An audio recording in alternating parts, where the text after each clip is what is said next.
Les services à la personne en pleine expansion, de plus en plus d'entreprises décident de s'implanter sur ce créneau en plein essor. Leur nombre a été multiplié par 4 ces dernières années.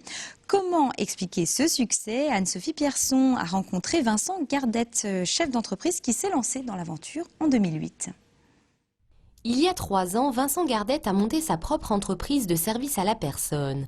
Ménage, jardinage ou encore bricolage, il propose à ses clients une prise en charge régulière ou ponctuelle des corvées domestiques.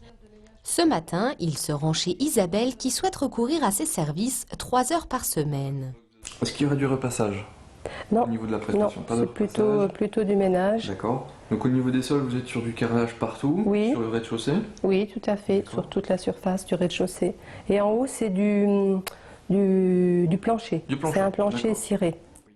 Afin de répondre au mieux aux attentes de ses clients, Vincent va dresser un état des lieux très détaillé et rester attentif à leurs demandes. Une prise de contact nécessaire pour proposer un service personnalisé et adapté à l'environnement et au mode de vie de chaque client. C'est obligatoire de vraiment noter tout ce qu'il y a de façon à ne rien oublier. On peut avoir pour certains des bois précieux, des objets bien particuliers, des choses qui sont spécifiques à chaque client qui sont à faire et pour le coup d'autres sur lesquelles il ne faut rien faire. Donc il faut vraiment bien prendre en compte tout ce qui est demandé et c'est pour ça qu'on note toujours tout.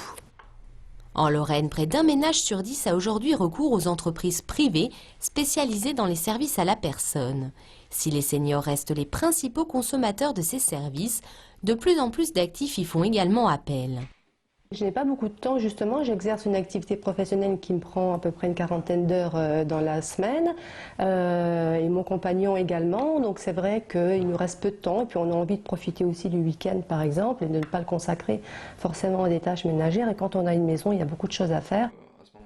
Outre des avantages fiscaux, recourir à un intermédiaire comme une entreprise permet également de se décharger des tracas administratifs.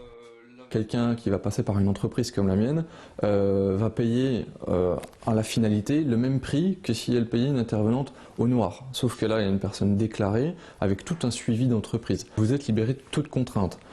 On prend rendez-vous, on a un planning qui est fixé chaque semaine. Si votre intervenante est malade ou en vacances, on la remplace. Vincent Gardette compte actuellement 200 clients, une clientèle qui devrait encore s'accroître cette année. L'activité est en pleine expansion et le nombre d'entreprises installées dans ce secteur a été multiplié par 4 ces dernières années.